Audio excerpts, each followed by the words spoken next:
दशा को देखकर हमारा अंदाजा तो लग रहा था कि शायद कुछ ऐसा, कुछ काफी विपरीत क्रिया या कुछ कुछ बात हुआ होगी जिसकी वजह से अर्जुन इतना दुखी है, या फिर उनको लग ही रहा था कि भगवान श्री कृष्ण का अपराकट जरूर से हुआ होगा जिसकी वजह से अभी इस स्थिति में अर्जुन है करके। तो इस बात की जब अंदाजा लगने लगा, देन फिर उस बात को सुनना नहीं चाह रहे थे, बट युधिष्ठिर महाराज सुनना नहीं चाह रहे थे, इसलिए बारंबार उसको टालने के लिए बाकी सारे बातें पहले पूछ रहे हैं।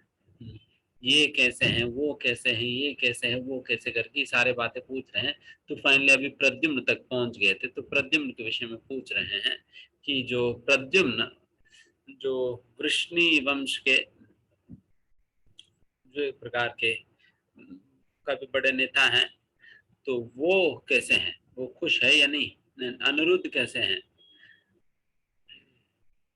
इन सभी लोगों के विषय में पूछ रहे हैं।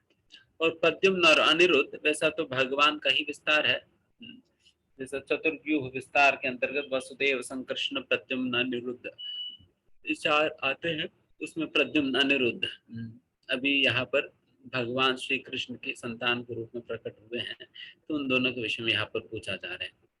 एंड ये दोनों भी, प्रद्युम्न और अनिरुद्ध दोनों भी विष्णु तत्वी है।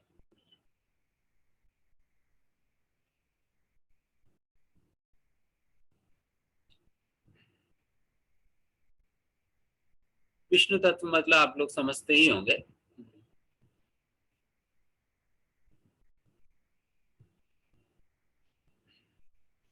वैसे तो जीव तत्व और एक शिव तत्व भी बीच में होता है और विष्णु तत्व होता है,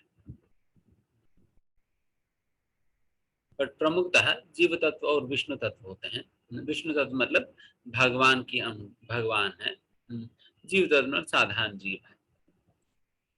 शिव तत्व ये थोड़ा विशेष तत्व है जो कि जीव के अंतर्गत भी नहीं आता है और विष्णु तत्व के अंतर्गत भी नहीं आता है, दोनों का बीच का कहा जाता है।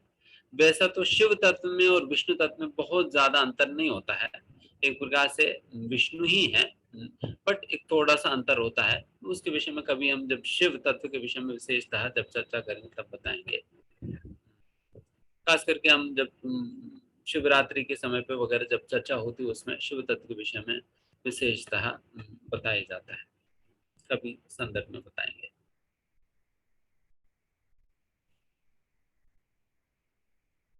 सुसेनाश्चारुदेष्णश्च शाम्भो जाम्बवती सुतः अन्ये च कार्ष्णी प्रवराः सपुत्रा ऋषभादयः। श्री कृष्ण के सभी सेनानायक पुत्र यथा सुषेण, चारुदेष्ण, जाम्बवती पुत्र सांब तथा ऋषभ अपने अपने पुत्रों सहित ठीक से तो रह रहे हैं।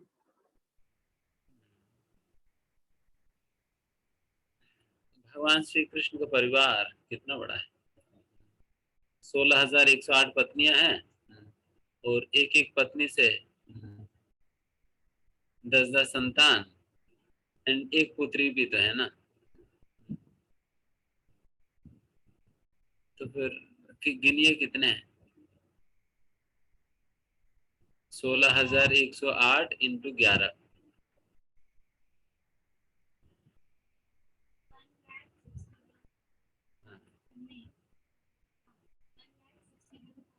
अगर मोटा मोटा 10 भी मान लीजिए, फिर भी आपको 16 मतलब 1,60,000 इस 61,080 तो है क्या।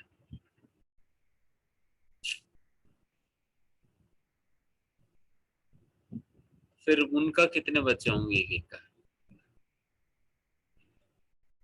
देन वैसा कई प्रभुपाद जी लिखते हैं कृष्णा बुक में,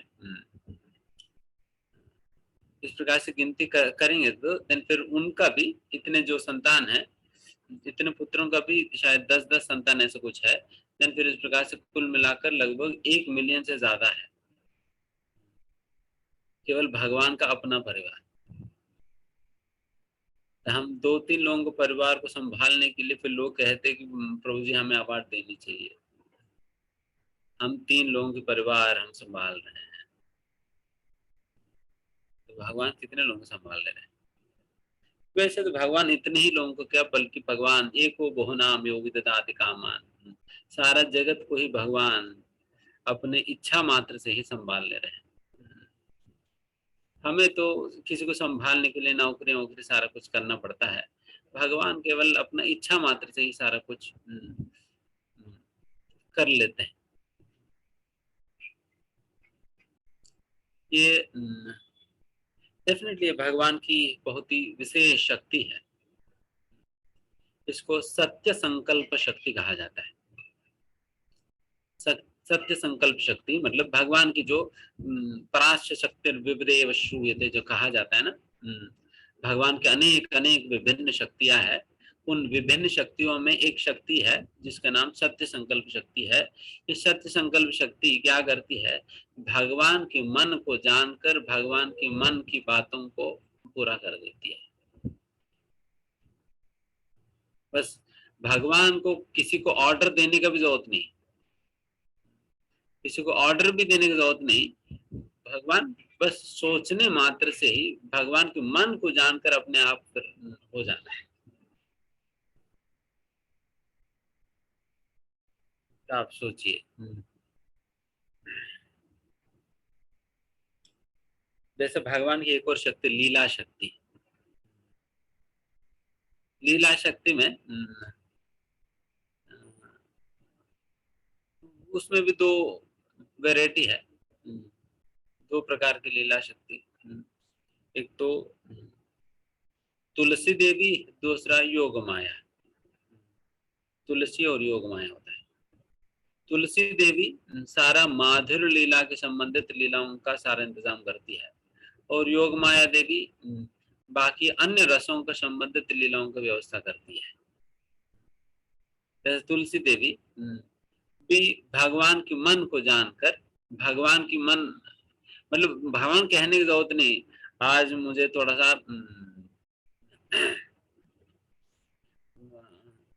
थोड़ा ठंडा वाला मौसम चाहिए, थोड़ा अच्छा, थोड़ा तेज हवा चलना चाहिए, तो इस प्रकार से कुछ कहने की जरूरत नहीं है। बट भगवान की जो मना भावना रहती है उसी के हिसाब से तुलसी महारानी समझ लेती है किस प्रकार की वातावरण की जरूरत पड़ता है, कौन सा फूल लगाए जाए, कौन सा फूल लगाने से भगवान को अच्छा लगेगा। तो ये सारा कुछ तुलसी महारानी को बताने की जरूरत नहीं, बताए बिना तुलसी महारानी सारा कुछ अरेंज कर लेगी।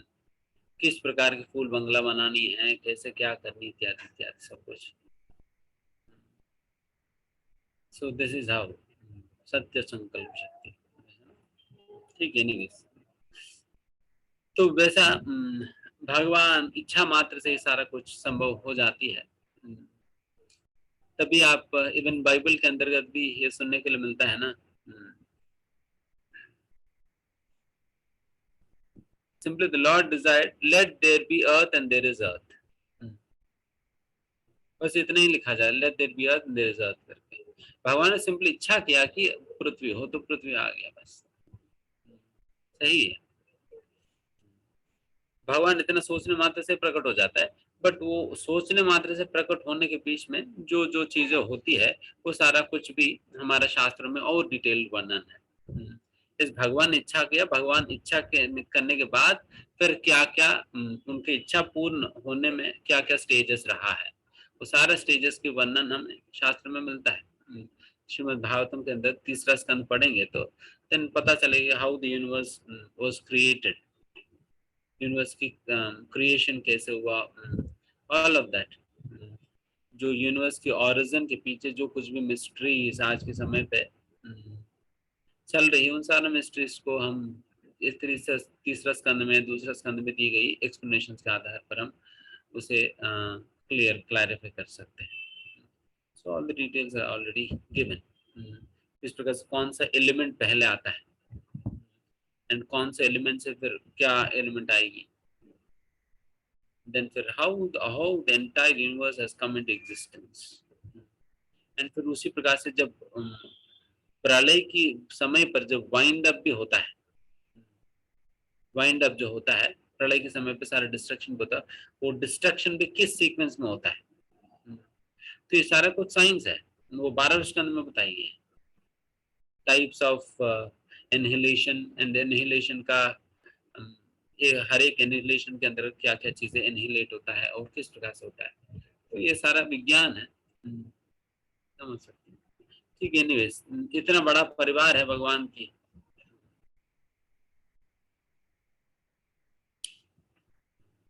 हम तो इतना बड़ा परिवार को भगवान संभाल रहे थे, इन सभी लोगों को जितना अटेंशन, ध्यान, प्रेम, वात्सल्य जो कुछ भी देना है वो सारा कुछ भगवान एक होते हुए भी सभी लोगों को दे ही रहे थे।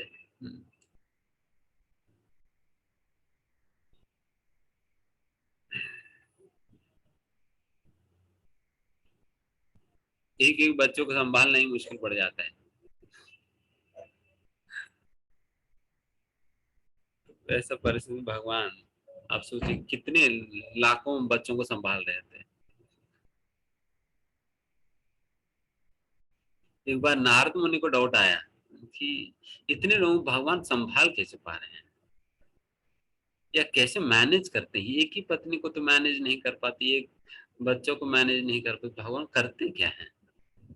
तो फिर नारद मुनि डाउट आकर फिर गए थे द्वारका, देन फिर एक महल में घुसा, देन फिर उस महल में देखा कि भगवान जो है पत्नी के साथ बैठकर बातें कर रहे थे।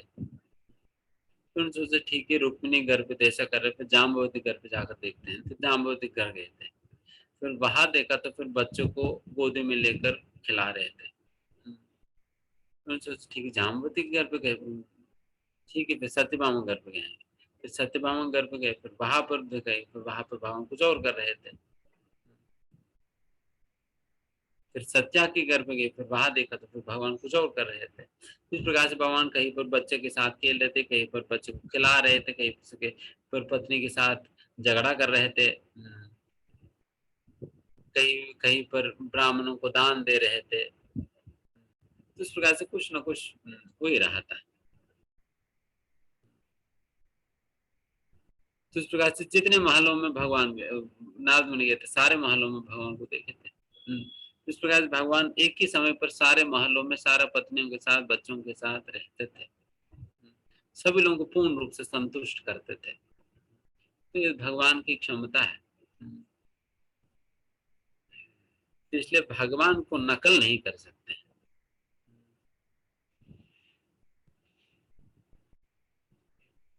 क्योंकि आजकल की पद्धति एक ही पत्नी को संतुष्ट नहीं कर पाएंगे,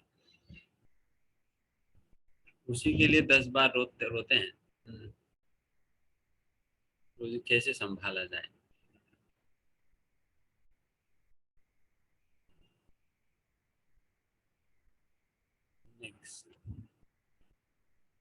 तथैवानुचरा शौरे श्रुता देवोद्धवादयः सुनन्दनन्दशिष्णया ये चान्ये सात्वतर्षभा अविश्वस्तीयाशते सर्वे रामकृष्णाभुजाश्रयाः अभिस्मरन्ति कुशलम् अस्माकं बद्धसौहृदाः।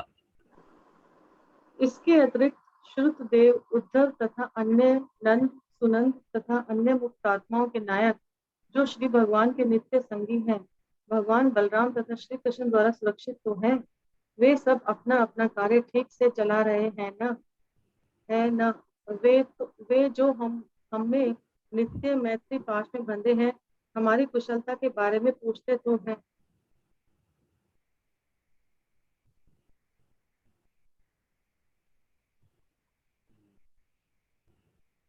बाकी वहां पर रिश्तेदारों के विषय में उद्धव जी श्रुतदेव, नंद, सुनंद इत्यादि लोगों के विषय में पूछ रहे हैं, वो सभी कुशल है या नहीं।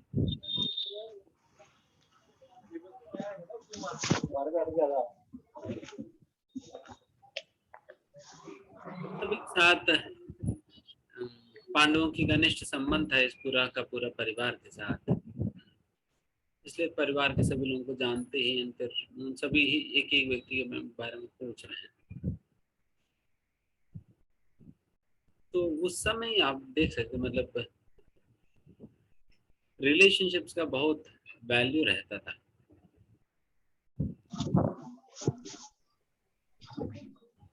आजकल कम्युनिकेशन ज्यादा हो गया, वैल्यू कम हो गया। उस समय कम्युनिकेशन कम था बट वैल्यू ज्यादा था। सो क्या समस्या है कि मतलब कम्युनिकेशन बढ़ जाने पे it is kind of familiarity breeds contempt, ये वाली बात है। बहुत ज्यादा कांटेक्ट हो रही है तो इसलिए उतना भाव नहीं दिया जा रहा है एक दूसरे को। Then so that is the reason ये समस्या है, familiarity breeds contempt। ये बात हर जगह वैल्यू रखता है, इवन स्पिरिचुअल सर्कल्स में भी। एक बार श्री रामानुजाचार्य कावेरी के नदी के तट से अपने शिष्यों को लेकर जा रहे थे, तट से जा रहे थे। देन फिर सडनली रामानुजाचार्य ने जो भी उसी समय खाए थे उसी उच्चिष्ट को उन्होंने सीधा नदी में फेंक दिया था। एंड जैसा नदी में फेंक दिया गया था तुरंत की तुरंत वहां पर एक मछली आकर उस उच्चिष्ट को उसने पा लिया। एंड पाते ही सभी लोगों की आंखों के सामने, सभी लोग देखते हुए, ये मछली जो है चतुर्भुज धारण करके वैकुंठ गमन कर गई। ये मछली रामाचार्य को उच्चिष्ट खा के चतुर्भुज धारण करके वैकुंठ चले गई। एंड सभी का सभी शिष्य जो है आश्चर्यचकित होकर देखने लगे। देन फिर थोड़ी देर बाद वो पहुंच गए थे वैकुंठ। एंड ये लोग यही थे। एंड ये लोग पूछ रहे थे रामानुजाचार्य से, देखिए महाराज जी, हम तो रोज प्लेट भर भर के खा रहे थे, वो भी यशस्त्री संध्या हम खाते, सुबह दोपहर रात को खाते हैं, फिर 3-3 बार रोज सालों साल खा रहे हैं, फिर भी हम यही घूम रहे हैं। और ये तो मछली तो एक बार खा कर गए चलेगी, इसका क्या कारण है? देन रामाचार्य ने एक ही बात कहा, फेमिलियरिटी ब्रीड्स कंटेम्प्ट। बस यही समाधान था। अति परिचयात अवज्ञा, यही कारण है। जब परिचय अति हो जाने से गुरु के साथ भी उन्हें बहुत लाइटली लेने लगेंगे, बहुत फ्रीली लेने लग जाएंगे। तो इसलिए देन फिर जितना सम्मान इत्यादि चीजें देनी होती है गुरु को, उस प्रकार के सम्मान, उस प्रकार के आदर हम दे नहीं पाते हैं। एंड इसलिए फिर अवज्ञा भी होने लगता है।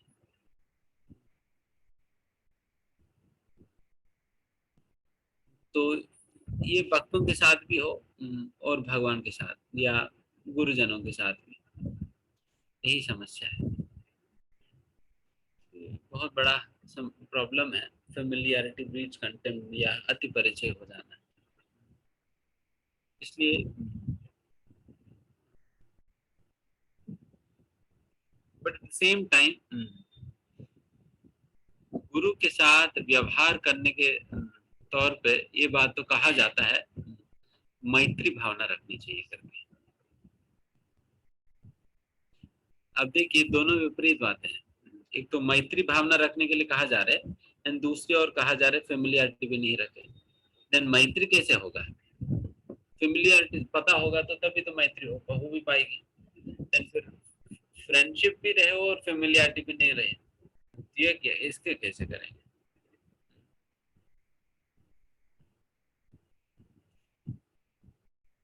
क्योंकि जनरली लोग इधर इस एक्सट्रीम में जाएंगे या नहीं तो उस एक्सट्रीम में जाएंगे। नहीं तो कंप्लीटली फ्रेंडशिप वगैरह, फ्रेंडशिप या मैत्री वाला संबंध ही नहीं है, वो वही है, वही रेफरेंस वाला ही संबंध रह जाता है। नहीं तो दूसरी और केवल और केवल बहुत ज्यादा फेमिलियरिटी बढ़ जाता है, फिर उसकी वजह से भी अपराध होता है। एंड फिर दूसरी ओर बिल्कुल कोई फ्रेंडलीनेस नहीं होने से वो इंटीमेसी नहीं होता। इंटीमेसी नहीं होने पे देन फिर व्यक्ति का कनेक्शन गुरु के साथ सुपरफिशियल रह जाता है। सुपरफिशियल रह जाता है फिर गुरु के साथ संबंध। सुपरफिशियल रहने पे क्या है कि exchanges will be driven by formalities but not by love। उसमें समस्या है सुपरफिशियलिटी में कि एक्सचेंजेस होगा बट केवल एक नियम के तौर पर, एक फॉर्मेलिटी के तौर पर होगा, बट वो जो हार्ट टू हार्ट कनेक्शन वाली बात या प्रेम करने वाली बात वो नहीं रहेगा। देन फिर उसमें भी प्रॉब्लम है।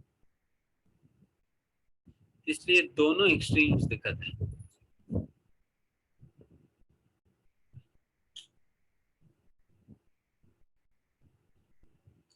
दोनों एक्सट्रीम्स प्रॉब्लम है। तो फिर करें क्या? फिर फेमिलियरिटी भी नहीं बनना है, फ्रेंडशिप भी बनाना है। इसके लिए बात यह है कि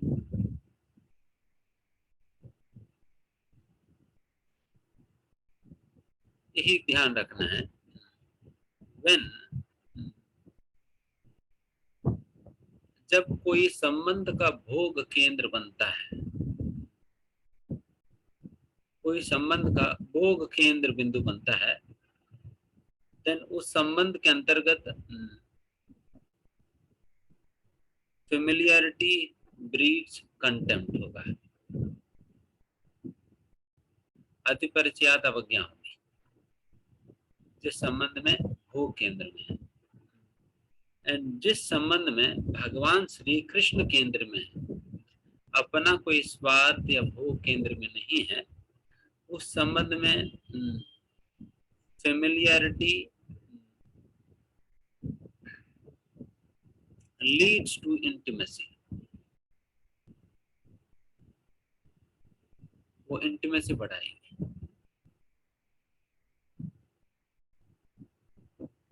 तो बात तो वही है, बट आपके संबंध के केंद्र क्या है वो निर्धारित करेगी कि वो कंटेम्प्ट में कन्वर्ट होने वाली है या इंटीमेसी में कन्वर्ट होगी। तो इसलिए आप केंद्र किनको रखना चाहते हैं वो हमारी मर्जी है। अपने आप स्वार्थ को रखना चाहें, भोग को रखना चाहें, देन कंटेम्प्ट आएगी। मतलब कंटेम्प्ट मतलब द्वेष उत्पन्न होगा। द्वेष में वही होता है कि अरे इतना अच्छा चीज इन्हीं को क्यों मिल रहा है, मुझे क्यों नहीं मिलता, तो ये वाली बात आएगी। देन गुरु को देखकर व्यक्ति सोचने लगेगा अरे ये सारा सुविधा तो गुरु को क्यों दिया जा रहे हैं, मुझे मिलना चाहिए था। इतना सम्मान दे रहे हैं, सभी प्रणाम कर रहे हैं, गुरु को तो दंडवत प्रणाम करते हैं, मुझे तो पंचांग भी कोई नहीं कर रहा।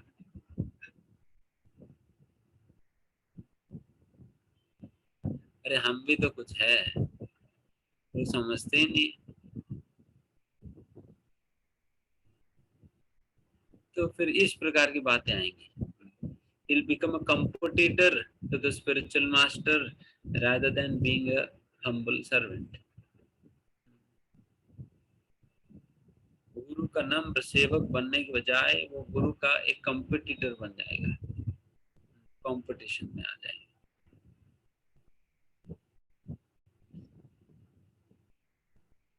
तो ये बहुत बड़ा समस्या है। इसलिए गुरु के साथ कैसे व्यवहार करनी चाहिए ये जानना बहुत जरूरी है।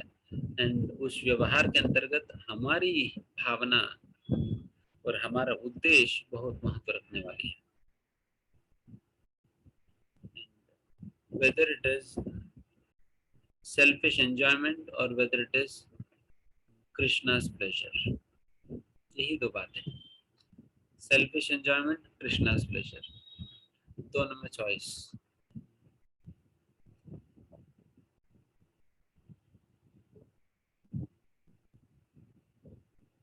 एंड कई बार हमें लग भी सकता है कि प्रभु जी हम तो सेवा ही कर रहे हैं।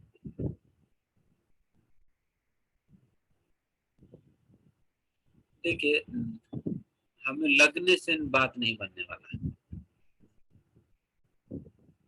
हमें लगने से बात नहीं बनेगा। तो समस्या है कि हम पूछते किन से,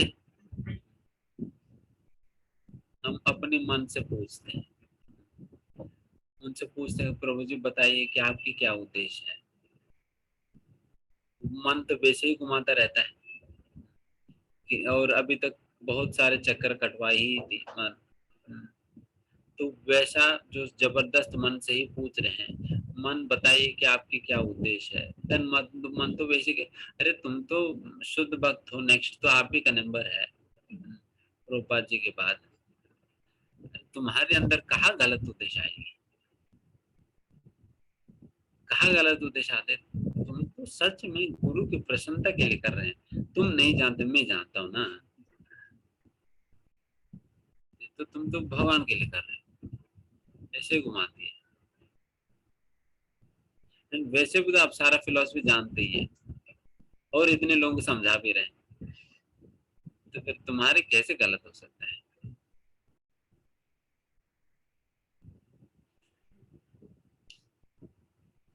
तो इस प्रकार से हम जब कई बार हम उद्देश्य भी जानने का प्रयास करते हैं, उद्देश्य भी हम वो मन के थ्रू ही आता है, इसलिए वो उद्देश्य भी सही है गलत है पकड़ने में बहुत मुश्किल पड़ जाता है, समझ ही नहीं पाते। Why because we are not honest, और हॉनेस्ट रहने भी नहीं देती है मन, मन और बुद्धि हॉनेस्ट रहने भी नहीं देती है, बिकॉज सो मच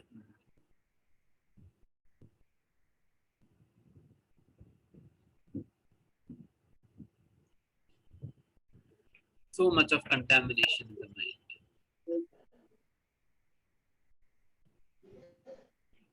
इतना कंटामिनेशन है कि व्यक्ति को अपने से भी हॉनेस्ट नहीं रहने देते।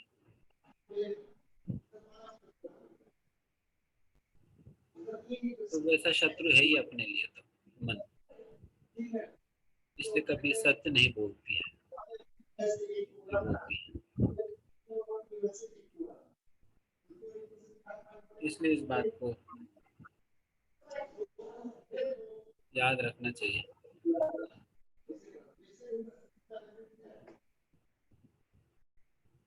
कि हम किन के साथ रह रहे हैं और किन से पूछ रहे हैं।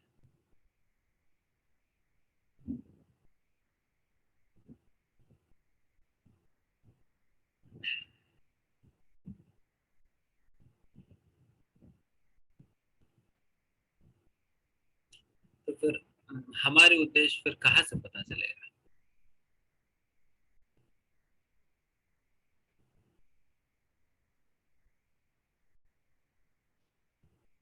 हमारे उद्देश्य पता चलता है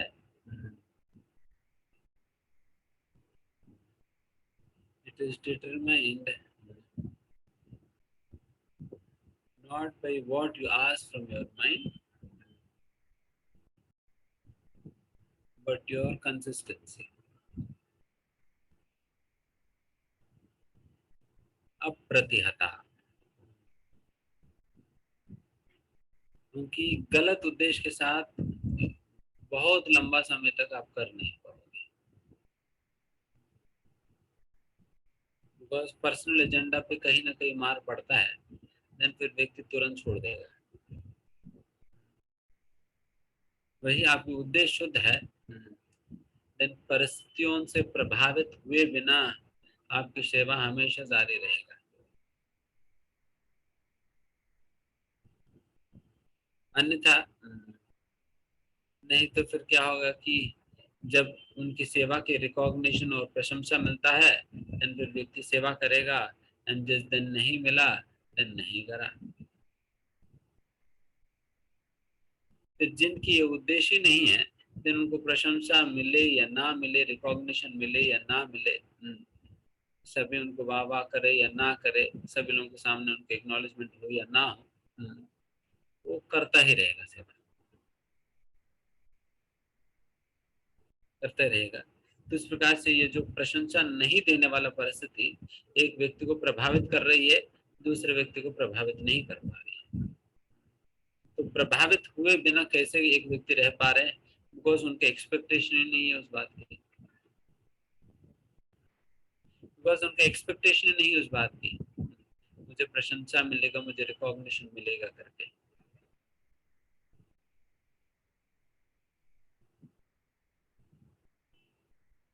है ना?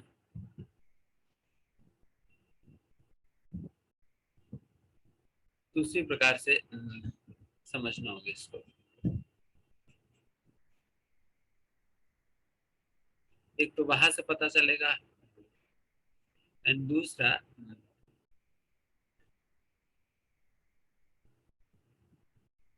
the kind of thought process you have, जिस प्रकार की थॉट थिंकिंग प्रोसेस आपको होता है, उससे भी आप समझ सकते हो आपके क्या उद्देश्य है।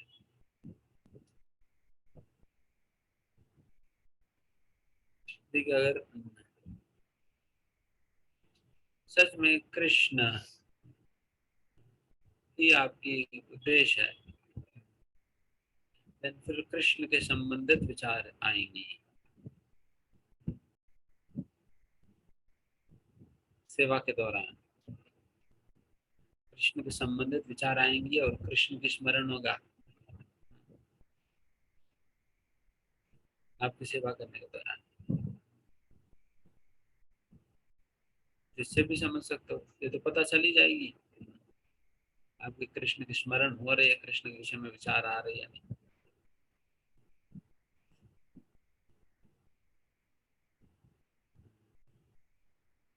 बिकॉज मैं आसक्त मन पार्थ, भगवान के प्रति आसक्त मन में भगवान के संबंधित विचार आएंगे, बिकॉज मन आसक्त है भगवान से। तो जिनके प्रति आसक्त है फिर उनके संबंधित विचार आएंगे, भगवान के प्रति आसक्त तो भगवान के संबंधित विचार आएंगे, उसमें भगवान के संबंधित विचार आएंगे उस व्यक्ति के मन में।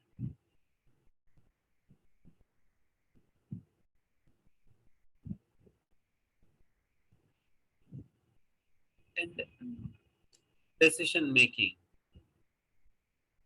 किस प्रकार के डिसीजंस लेगा, बिकॉज डिसीजन मेकिंग वो होता है कोई प्रिंसिपल के आधार पर, कोई सिद्धांत के आधार पर होता है। तो आपकी जो गाइडिंग प्रिंसिपल क्या है, उसके हिसाब से निर्धारित होगा आपकी क्या कॉन्शियसनेस है। आपकी गाइडिंग प्रिंसिपल डिसीजन नहीं, डिसीजन वो इफेक्ट है, सिद्धांत का इफेक्ट है, सिद्धांत का रिफ्लेक्शन है। बिकॉज कई बार सेम ही डिसीजन अलग अलग प्रकार के सिद्धांत के आधार पर हो सकता है। जैसे उदाहरण के लिए कोई प्रसाद बांट रहे हैं,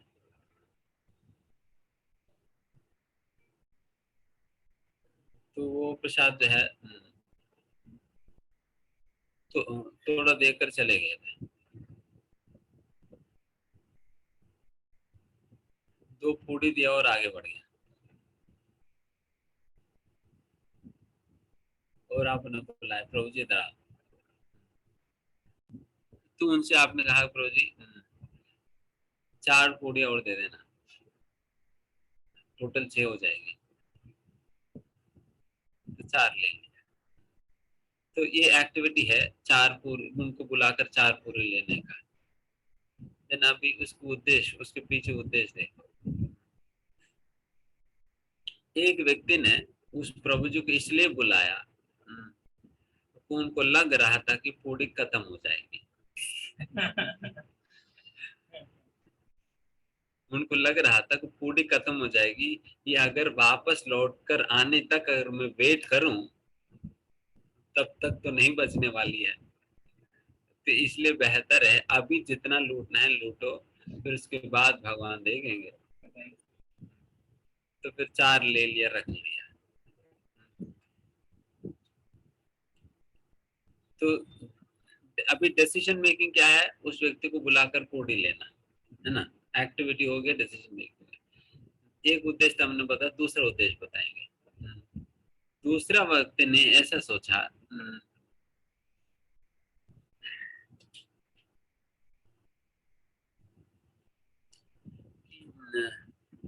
उन्होंने सोचा कि नहीं, ये प्रभु जी से अगर मैं अभी फूड ही नहीं लूंगा ना, बेचारे उनको दोबारा सर्व करने के लिए दोबारा मुझे मेरे पास आना पड़ेगा, बार बार इस प्रकार से उनको क्यों घुमाना है, तो एक ही बार में जितना लेना है फिर ले लेना चाहिए। तो वैष्णव उनको इतना बार क्यों घुमाया जाए, तो बेहतर हम एक ही बार में ले लेते हैं। तो फिर उन्होंने बुलाकर ले लिया। तभी समझ आ रहे हैं ना, एक्टिविटी तो एक है बट उद्देश्य दो विपरीत उद्देश्य है। एक व्यक्ति ने सोचा कि ये आगे बढ़ेगा तो पूरी नहीं बचने वाला, तब बुला कर ले लिया। दूसरे ने सोचा कि उनको दोबारा बुलाने की जरूरत नहीं पड़ी, इसलिए ले लिया।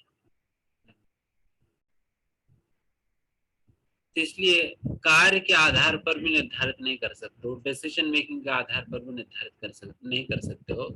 अल्टीमेट निर्धारण होनी चाहिए उनकी प्रेरणा क्या है, सिद्धांत क्या है, जिस सिद्धांत का, जिस प्रिंसिपल के आधार पर वो ये डिसीजन ले रहे हैं, ये कार्य कर रहे हैं, उसके आधार पर होगी। तो इस प्रकार से अपने उद्देश्य को समझ पाना बहुत मुश्किल है, इसलिए ये पैरामीटर्स हम बता रहे हैं। इस प्रकार से आप अंदाजा लगा सकते हैं आपके उद्देश्य के विषय में। ये भी तो है ही कि अगर कृष्ण के सेवा ही आपकी उद्देश्य है,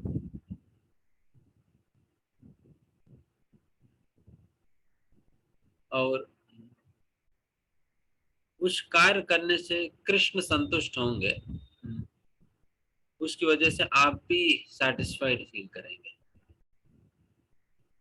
आप भी सेटिस्फाइड फील करेंगे, because कृष्ण इज प्लीज्ड।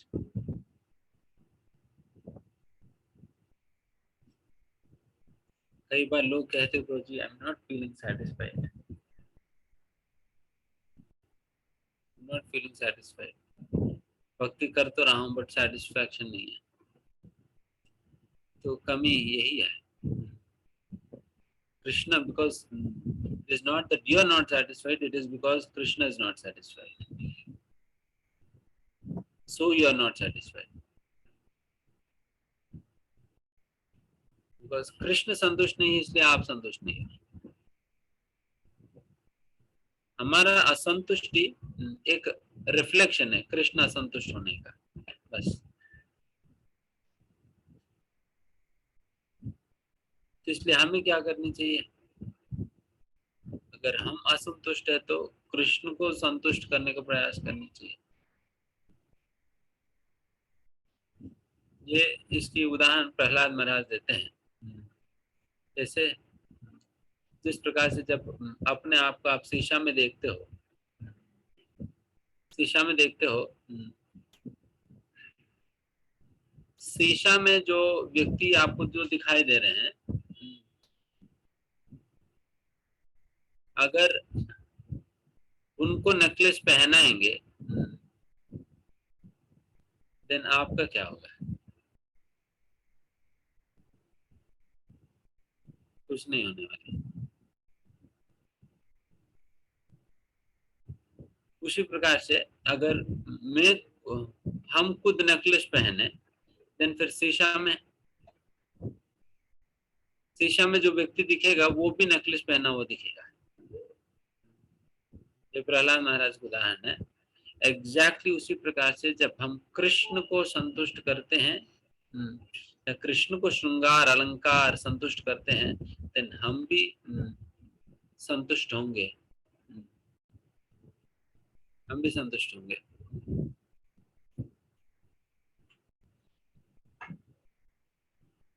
इस प्रकार से तब यहाँ पर ठीक है। भगवान अपि गोविंदो ब्रह्मण्यो भक्तवत्सलः कच्चित् पूरे सुधर्मायां सुखम आस्ते सुहृद्व्रतः।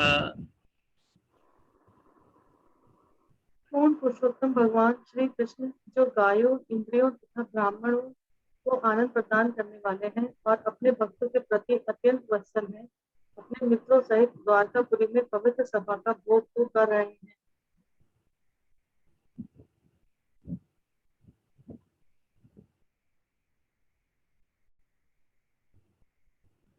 जैसे भगवान को गोविंदा कहा जाता है। गो मतलब गाय भी है और गो मतलब इंद्रिया भी है। इंद्रियों को और गायों को जो आनंद प्रदान करते हैं उन्हें गोविंद कहा जाता है। एंड उसी प्रकार से ब्राह्मणों को भी आनंद प्रदान करते भगवान, इसलिए गो ब्राह्मण हिताय च। Who is very affectionate towards his devotees, enjoying the pious assembly at Dwarakapuri, my friends.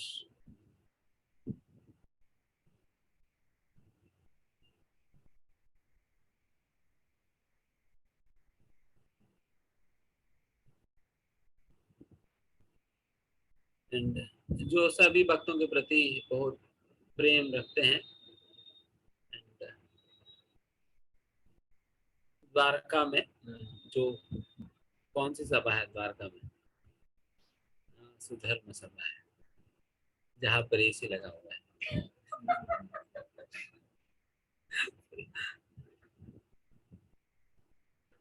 Sudharma सभा है, सच में वहां पर वातानुकूल है, व्यवस्था है सुधर्म सभा में। वहां पर व्यवस्था ऐसा है कि वहां पर किसी को भूख प्यास नहीं लगता है, इसलिए आप कितने घंटे मीटिंग कर सकते हो बिना कोई स्नैक्स का। कोई रिफ्रेशमेंट का जरूरत नहीं, कोई पानी वानी की जरूरत नहीं, न प्यास लगेगा न भूख लगेगा, और फिर वातानुकूल है। बिल्कुल गर्मी के समय में ठंडी और फिर ठंडी के समय में गर्मी, सारा सुधर्म सभा क्वेश्चन है।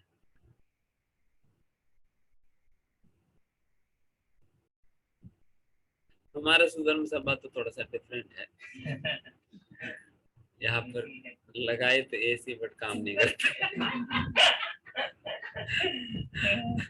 एंड एग्जैक्टली जिस दिन क्लास होता है तो उस दिन बिल्कुल नहीं करेगा।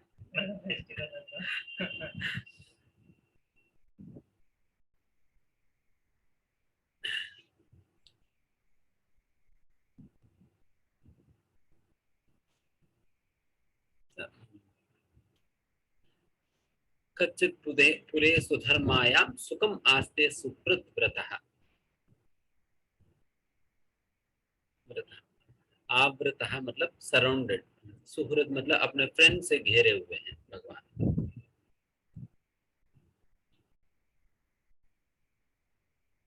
भक्त वत्सल भगवान कहा जाता है बारंबार।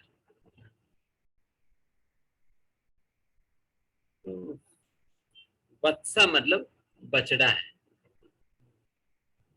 जिस प्रकार की प्रेम गाय का एक बछड़े के प्रति रहता है, उसी प्रकार का प्रेम भगवान का अपना भक्तों के प्रति होने के कारण भगवान के भक्तों के प्रति प्रेम का वर्णन करते हुए कहा जाता है भक्त वत्सला।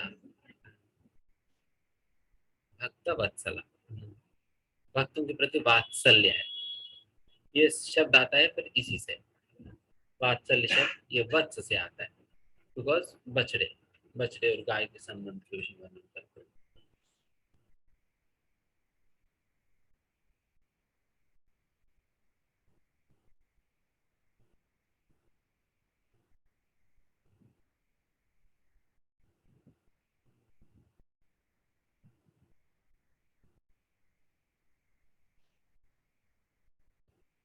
मंगलाय च लोकानां क्षेमाय च भवाय च आस्ते यत्कुलां बोधा आद्यो अनंत सुखपमान् यद्बाहुदण्डगुप्तायां स्वपूज्यां यादवोचिताः क्रीडन्ति परमानन्दं महापौरुषिका इव। परम भोक्ता आदि भगवान तथा मूल भगवान अनंत अर्थात बलराम यदुवंशी रूपी सागर में समस्त ब्रह्मांड के कल्याण, सुरक्षा तथा उन्नति के लिए निवास कर रहे हैं और सभी यदुवंशी श्री भगवान की पूजाओं द्वारा सुरक्षित रहकर वैकुंठ वासियों की तरह जीवन का आनंद उठा रहे हैं।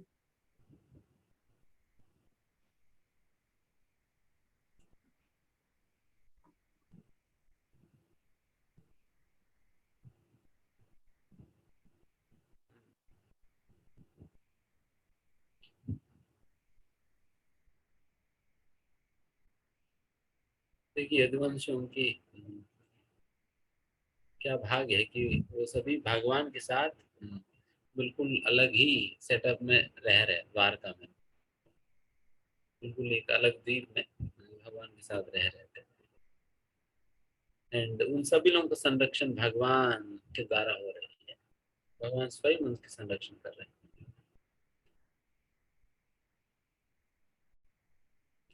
तो निश्चित रूप से जिनके संरक्षण भगवान स्वयं करते हैं उनका क्या, कौन क्या कर सकता है उनकी। तो इसी प्रकार से ही भक्तों का भी भगवान स्वयं उनके संरक्षण करते हैं, संरक्षण प्रदान करते हैं। इसलिए भक्तों को भी कोई कुछ नहीं कर सकता, कोई भी।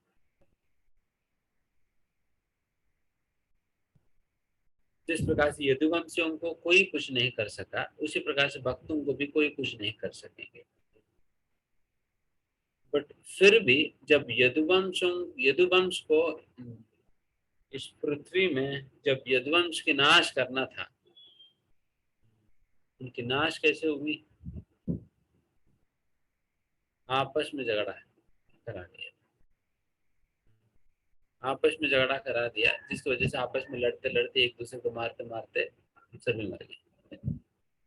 एग्जैक्टली उसी प्रकार से भक्तों को कभी no external force can ever do any harm to the devotees. कोई भी एक्सटर्नल फोर्स भक्तों को किसी भी प्रकार से कोई हानि नहीं पहुंचा सकती है। भक्तों के लिए एक ही समस्या है, अगर आपस में वो लोग झगड़ेंगे देन फिर वही एकमात्र चांस है भक्तों के नाश का। जिस प्रकार से यदुवंश के नाश, यदुवंश में जो नाश है, बीच में झगड़ा है, वही उन सभी लोगों को नाश का कारण बना। उसी प्रकार से भक्तों के बीच में झगड़ा ही पूरा कम्युनिटी के नाश के कारण बन सकेगा। नहीं तो कोई एक्सटर्नल फोर्स कोई कुछ नहीं कर सकेगा, बिकॉज किसी के पास इतना क्षमता नहीं है। बिकॉज ये सभी लोगों को सुरक्षित किया हुआ है भगवान की शक्ति से, इसलिए कोई नहीं कुछ कर पाएगा, न माया देवी न कोई। केवल भक्त आपस में ही जब इस प्रकार से झगड़ा करेंगे तो दिक्कत है। इसलिए भक्त आपस में एक अच्छा सामरस्य के साथ रहना चाहिए, एक मेच्योरिटी के साथ। डेफिनेटली मिसअंडरस्टैंडिंग्स, मिसकम्युनिकेशन ये तो सहज है, स्वाभाविक है इस भौतिक दुनिया के अंतर्गत। बट ये सारा कुछ होते हुए भी for the sake of higher purpose we should tolerate.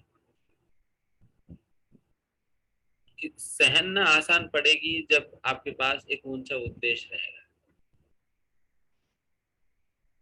अगर ऊंचा उद्देश्य नहीं है,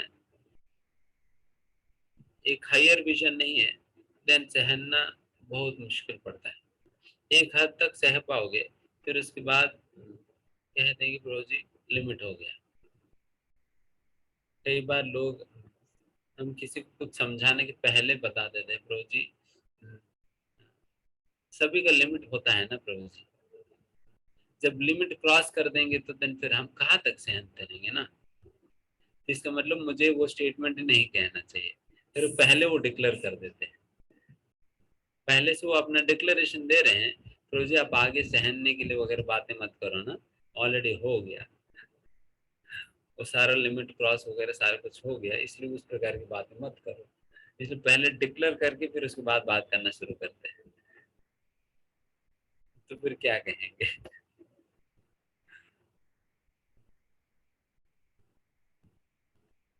उस प्रकार से तो समस्या है कि वो हायर पर्पस नहीं है, हायर पर्पस नहीं है, हायर कॉज, ये ये ढूंढना होगा। ये सही पर्पस मिल जाएगी, देन फिर you will be able to tolerate.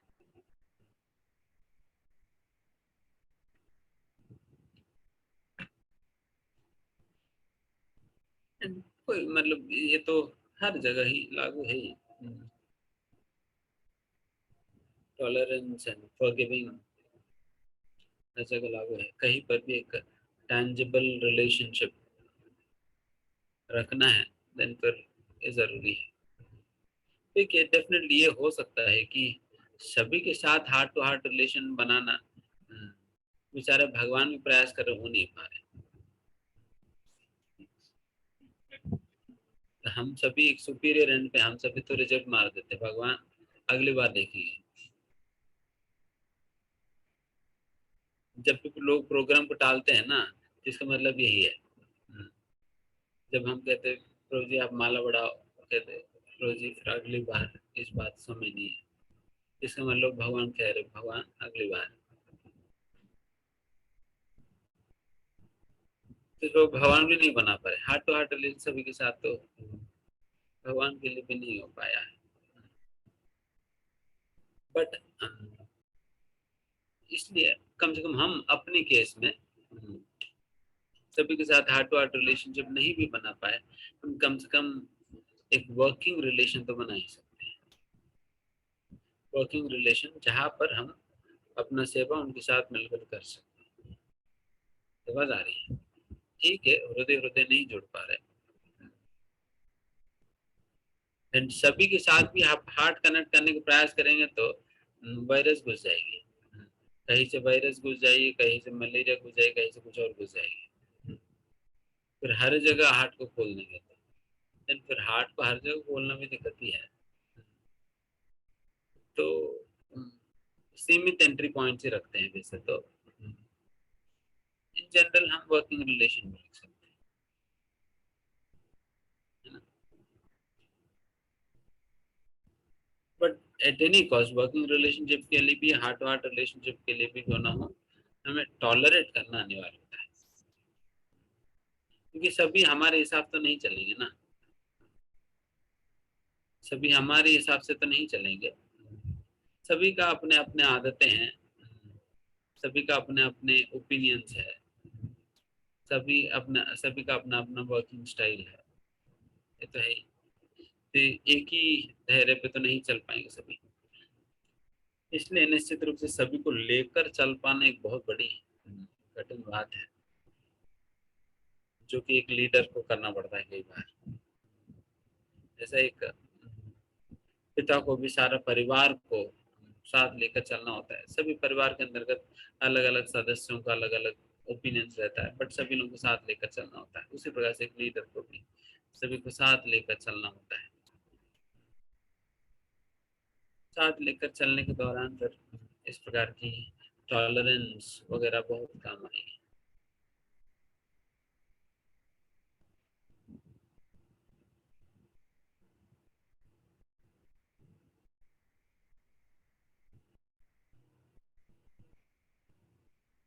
यत्पादशुश्रूषणमुख्य कर्मणा सत्यादयो द्विष्ट सहस्रयोषिता निश्चित्य संख्ये त्रिदशं तदाशितो हरन्ति वज्रायुधवल्लभोचिताः। समस्त सेवाओं में सर्वाधिक महत्वपूर्ण श्री भगवान के चरण कमलों की शुश्रूषा शुश्रूषा करने मात्र से द्वारका स्थित सत्यभामा के अधीक्षण में रानियों ने श्री भगवान को प्रेरित किया कि वे देवताओं को जीत गए।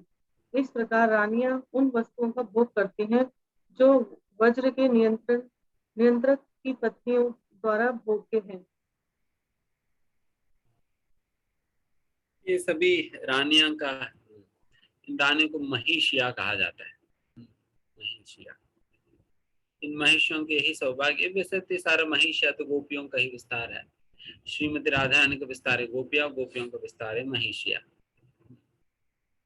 और ये सारा महिषिया जो कि द्वारका के अंतर्गत भगवान की रानियों के रूप में या पत्नियों के रूप में है, वो सभी निरंतर भगवान के चरण कमलों की सेवा में लगे रहती है। इस प्रकार से लक्ष्मी देवी भगवान के चरण कमलों की सेवा करती है, तो इसी प्रकार से द्वारका में भी ये सारा महिषिया निरंतर भगवान की सेवा में लगे रहती है। यहाँ पर द्वारका में यही विशेष बात आप देख सकते हैं कि हालांकि रानियां होने के कारण उनके पास तो हजारों सैकड़ों सेवक दासियां होती है, हजारों सैकड़ों दासियां है,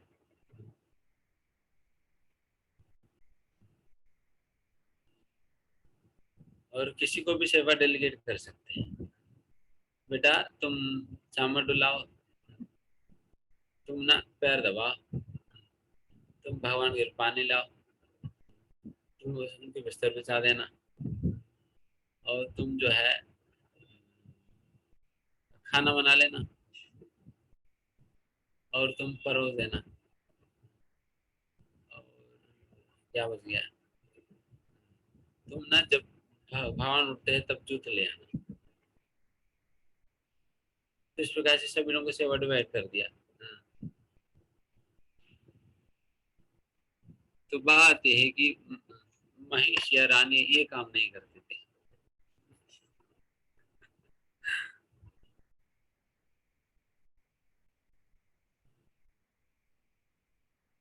ऐसा नहीं करते, बल्कि जो भगवान का जो निजी सेवा होता है वो तो महिषिया स्वयं किया करती थी, किसी को भी नहीं देती थी, किसी को भी देने नहीं देती थी। जो भगवान की जो निजी सेवा होता है, ठीक है, बाकी इधर उधर की सेवाएं तो इधर उधर बांट सकते हैं, बांट देती है, बट जो वास्तविक में जो भगवान की जो निजी पर्सनल सर्विस है उसको तो किसको देने नहीं, करने नहीं देती है। वो स्वयं करती थी, चामर डुलाना, भगवान को पैर दबाना, इत्यादि इत्यादि कार्य जो भगवान को व्यक्तिगत रूप से जो किया जा सकता है, तो सारा निजी सेवा महिषा स्वयं करती थी। तो ऐसा एक स्वार्थ भी होनी चाहिए सेवा में। एक ये जो एक असली स्वार्थ है वो होनी चाहिए। जब व्यक्तिगत सेवा की बात है तो उस प्रकार का स्वार्थ होना चाहिए।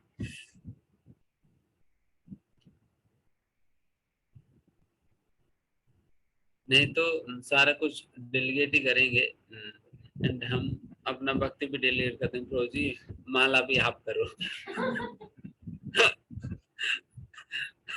रोज 16 माला करना होता है, आप 8 लोग मिलकर 2-2 कर देना। हमारा पूरा हो जाएगा। कंप्लीट होने के बाद बताना, हम अपना साधना कार्ड में डाल देंगे 16।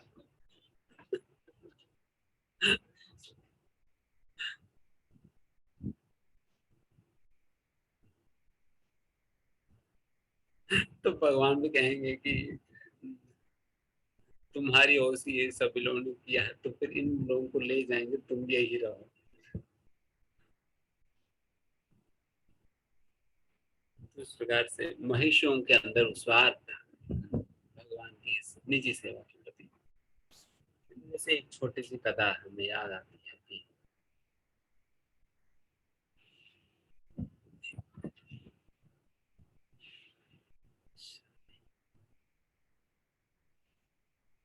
एक बार रामानुजाचार्य अनंताचार्य को तिरुपति में भेजते हैं, तिरुपति मंदिर में ये करने के लिए। तो तिरुपति मंदिर में भगवान को सबसे ज्यादा प्रिय है पुष्प। तो भगवान के लिए विशेषतः पुष्पों के साथ भगवान के अलंकार प्रतिदिन करते वहां पर संध्या के समय पे।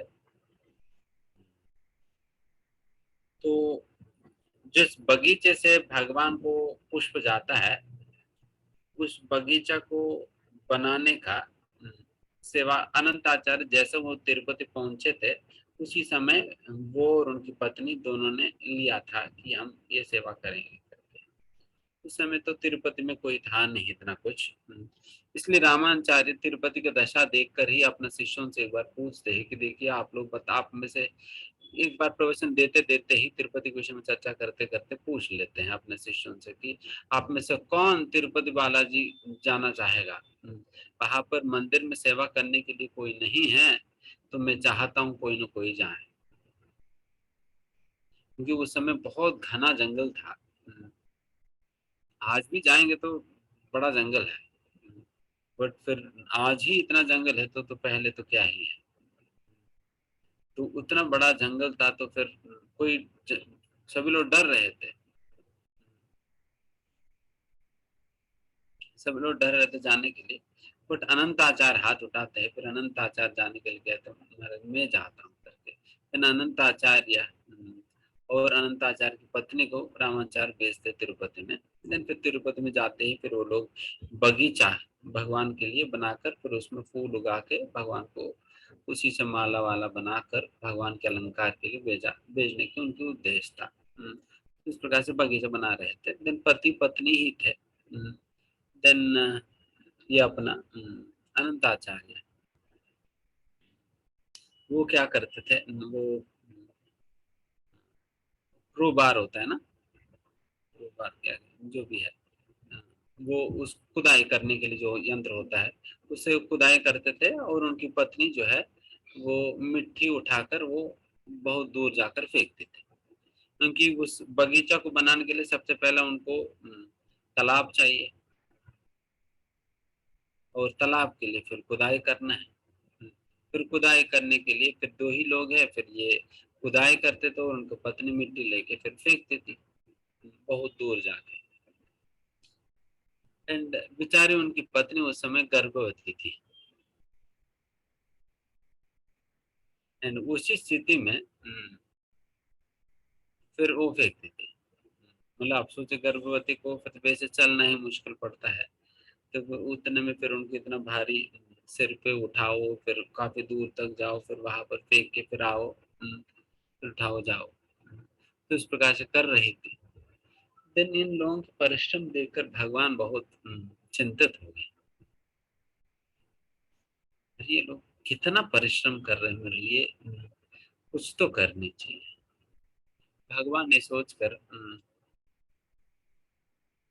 भगवान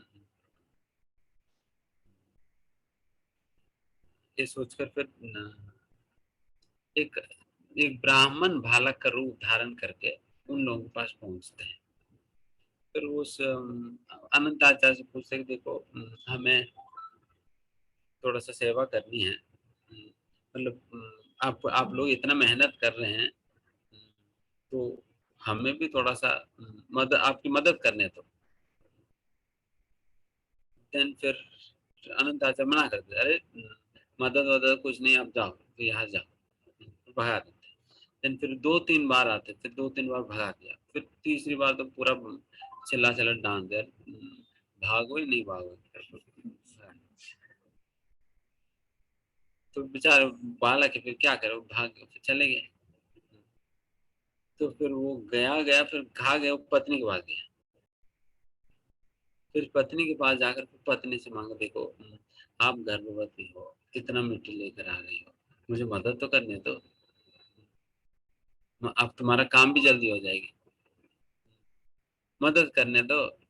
फिर कहा तो फिर पत्नी नहीं नहीं मेरे पति को पता चलेगा वो डांटेगा, तो मत कर। देन वो भी 2-3 बार मना करते, देन फिर फाइनली वो कहते नहीं नहीं मुझे मदद करने दो, तुम्हें देखो कितना दिक्कत हो रही तुम्हें, मुझे मदद करने दो करके जबरदस्ती उनसे वो बास्केट होता है ना, बास्केट या जो भी होता है वो छीन कर वो फेंकने लगता है। फिर अनंत आचार्य ये बात नोटिस करते हैं कि ये तो अभी जितना समय पहला लगता था उनको ये मिट्टी फेंक कर आने में, उसमें लगभग आधा समय ही लग रहे हैं। इतना जल्दी जल्दी फेंक कर कैसे आ पा रही है, ये क्या मिस्ट्री है करके फिर सोचने लगते हैं। देन फिर सोचते ठीक है एक बार देख ही लेते क्या चल रहा है। मैंने फिर नजदीक जाकर देखा तो क्या देखा, देखा कि ये बच्चा जो है फिर ये मिट्टी उठाकर फेंक रहा था, मिट्टी उठाकर फेंक रहा था। देन फिर उनको बहुत गुस्सा आया, अरे तुम कौन हो, हमारा सेवा छीन रहे हो, ये हमें अपने गुरु के द्वारा दिया हुआ सेवा है, इस सेवा हमारे सेवा को छीनने का कितना हिम्मत है तुम्हारी, कैसे छीन सकते हो, यही हमारा ईश्वर, यही हमारा भाग्य, इसको आप कैसे छीन सकते हो, कौन है तुम, ऐसा ऐसा करके फिर चिल्लाकर गाली देके फिर उनके ऊपर फिर ये भाग नहीं लगे, फिर उसको फिर भागने लगे थे। बात सुन भागने लगे। देन फिर इन्होंने क्या किया, जो हाथ में जो क्रोबार था उसको फेंक दिए थे बच्चा के ऊपर, एंड वो लग भी गया था उन्हें, बच्चा को, बेचारे उनको यहाँ पर लग गया था। फिर यहाँ लग गया था, फिर वो तब भी पीछे पड़ गए थे, अनंत आचार्य तब भी पीछा नहीं छोड़ा। मतलब आप सोचो कितने ये थे, पीछा नहीं छोड़ा है। फिर ये बेचारे भाग भाग के फिर मंदिर में चले गए, मंदिर में जाकर गायब हो गए थे। देन फिर इतने में अनंत आचार्य को मिस हो गया, फिर वो बहुत जल्दी भाग गए थे। देन देन फिर उसके बाद अनंत आचार्य को पता चला कि सारा पुजारी वगैरह जो है वो सभी मंदिर जा रहे थे, सभी लोग इकट्ठा हो रहे वहां पर मंदिर में। देन फिर मंदिर में इकट्ठा हो रहे, जब पता चला फिर अनंत आचार्य भी गए, फिर क्या हो रहा करके देखने। देन फिर पता चला कि भगवान की चिन्ह से खून निकल रहा था करके। देन जैसा अनंताचार्य ने देखा कि भगवान की जो विग्रह है वहां से खून निकल रहा है करके, देन फिर अनंताचार्य ने फिर रो, यार मैंने क्या करते भगवान, मैंने स्वयं आपको मार दिया करके। अनंताचार्य बहुत दुखी हुए थे। फिर उसी समय भगवान की जो चिन्ह पे जो चोट लगी है, जब चोट लगता है देन फिर उस पे इसको पच्च कर्पूर कहते हैं। ये कैम्फर, कैम्फर से बनाया हुआ एक मेडिसिन होता है, उस मेडिसिन को लगाए थे। एंड इसलिए आज भी आप बालाजी मंदिर जाएंगे, बालाजी मतलब वही कि वेंकटेश्वर मंदिर तिरुपति जाएंगे तो वहां पर भगवान की चिन्ह पे एक वाइट सा होता है ना यहाँ पर, वो वही दाग है जो अनंताचार्य ने जो मारा है, उसका दवाई आज भी लगता है भगवान को। तो इसलिए वो वाइट सा जो कैम्फर को लगाते हैं भगवान की इस पे कर्पूर को। तो उस प्रकार से यहाँ पर आप देख सकते हैं कि अनंताचार्य कितने आसक्त थे अपनी सेवा से। कोई आ रहे तो मदद करने, तो भगा रहे थे, मार रहे थे, अरे मेरी सेवा कौन छीनेगा करके।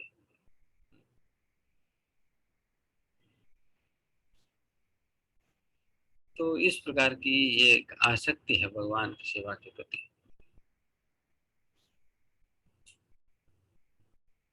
एक आसक्ति है, वो आसक्ति ही होनी चाहिए।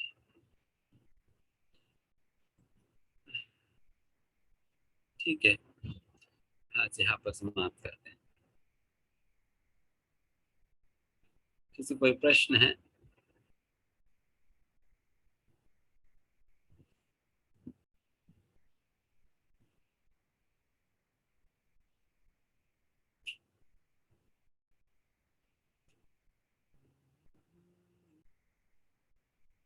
कृष्ण हरे कृष्ण।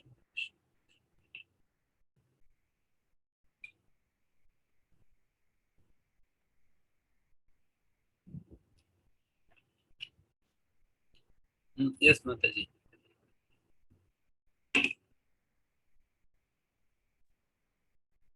हरे कृष्ण प्रभु जी, दंडवत प्रणाम। धन्यवाद। प्रभु जी, 2 वर्ड के मुझे मीनिंग थोड़ा बताइए, जैसे भक्ति वेदांत और भक्ति सिद्धांत। ये 2 वर्ड कैसे मेरे को नहीं समझ में आया। मतलब भक्ति सिद्धांत हम बोलते हैं और भक्ति वेदांत, तो दोनों में क्या डिफरेंस है और दोनों को हम अलग अलग जगह पे क्यों लेते हैं? वैसा अगर नाम के हिसाब से देखा जाए तो भक्ति वेदांत स्वामी प्रभुपाद इसका संस्थापक आचार्य और उनके गुरु के नाम भक्ति सिद्धांत सरस्वती महाराज है। श्री भक्ति सिद्धांत महाराज उनके गुरु है प्रभुपाद जी के। एंड वैसा लिटरल वर्ड की मीनिंग के हिसाब से देखा जाए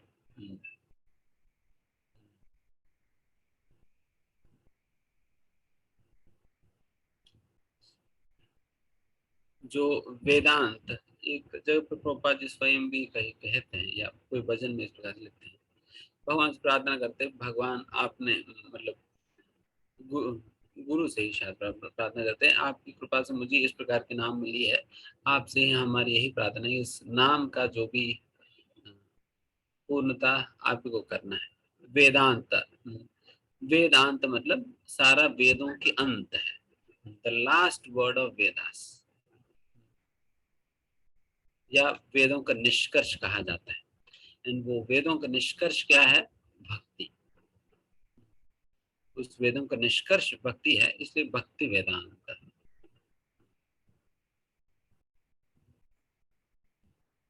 एंड उसी निष्कर्ष के प्रचार भक्ति वेदांत स्वामी प्रभुपाद जी ने किया है। एंड यही प्रार्थना प्रभुपाद जी अपने गुरुजनों से कर रहे हैं, इस जो भी नाम की सार्थकता आप ही को करना होगा।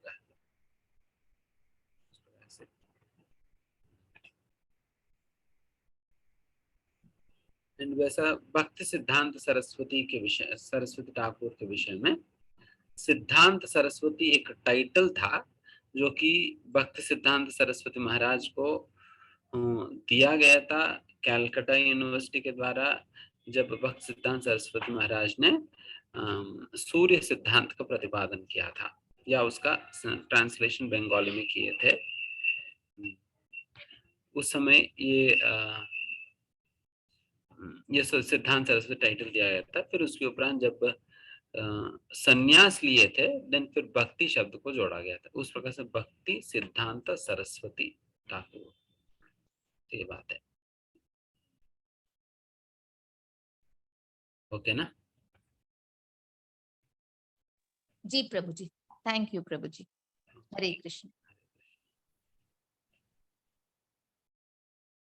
ओके, यस, सुनील प्रभु। हरे कृष्ण प्रभु जी, दंडवत प्रणाम। धन्यवाद। प्रभु जी, भागवत से रिलेटेड एक क्वेश्चन है। तो जो हमारी पृथ्वी है, इसको हम जम्बू द्वीप बोलते हैं, जिसके चारों ओर खारे जल का समुद्र है।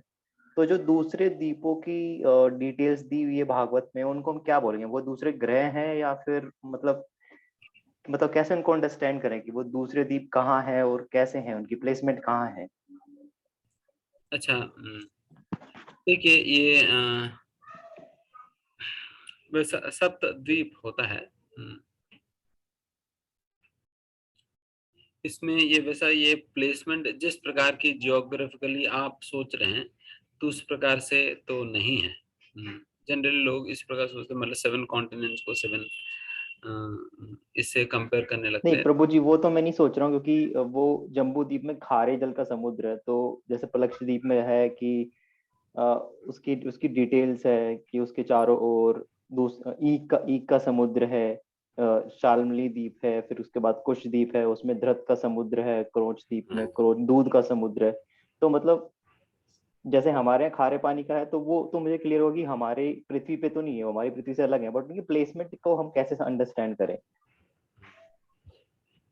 डेफिनेटली इसको है ना, वैसा आप सिंपल एक 3 डायमेंशनल सेंस से भी हम सोच नहीं सकते हैं। इसका एक्स्ट्रा डायमेंशनल एग्जिस्टेंस को जब हम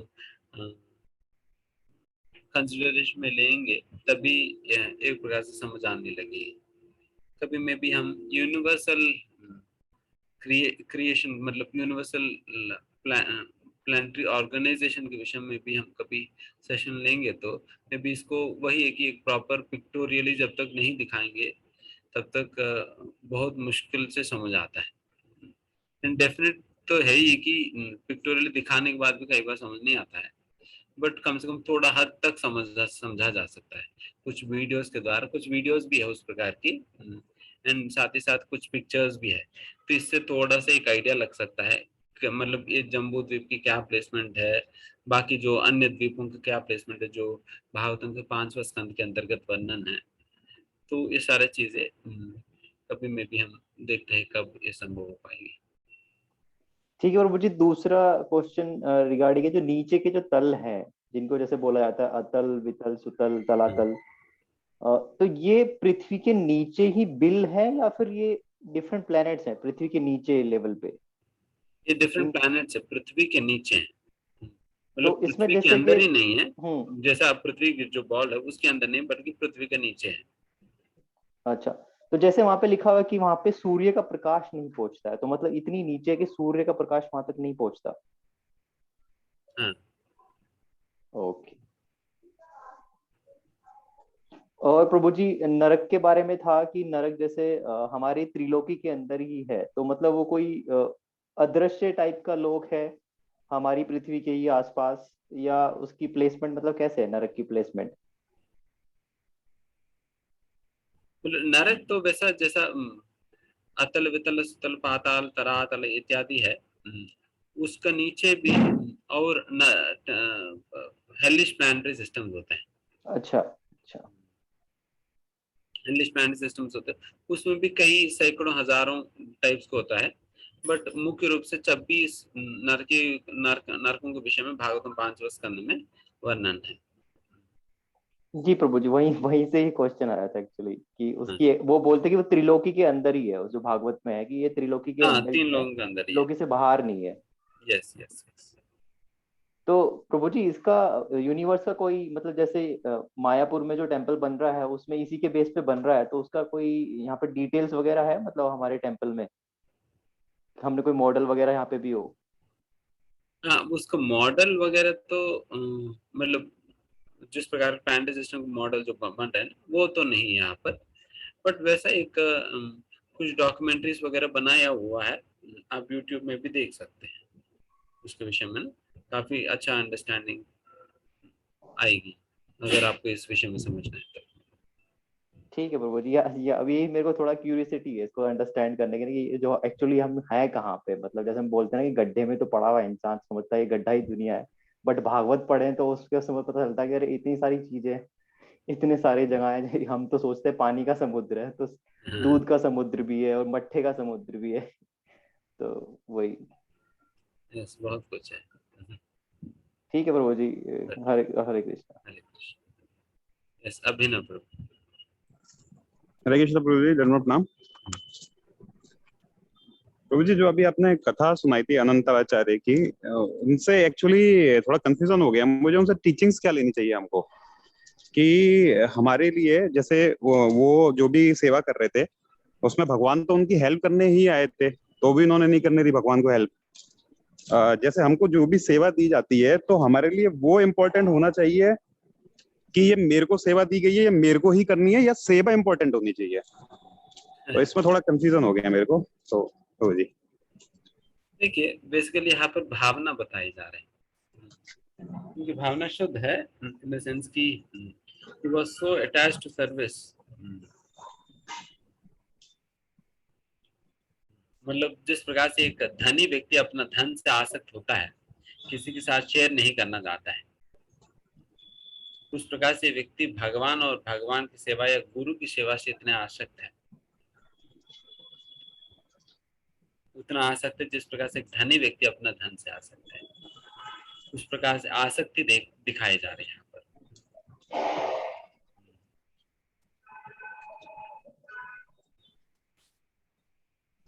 एक तो ये बात है। ओके प्रभु। दूसरा, सेवा के दौरान डेफिनेटली उस प्रकार की आसक्ति तो हमारे अंदर नहीं है, and at the same time हम अन्यों को भी सेवा का अवसर देने के लिए हम अन्यों को भी सेवा में लगाते हैं।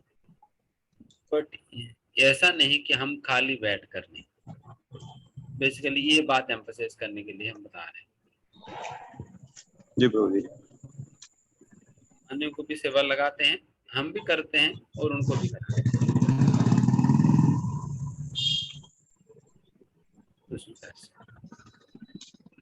ओके प्रभु जी, ओके, धन्यवाद। ठीक है, फिर यहाँ समाप्त करते हैं। धन्यवाद। ग्रंथराज श्रीमद् भागवतम की, श्री रूपपाद की, गौ प्रेमानंद।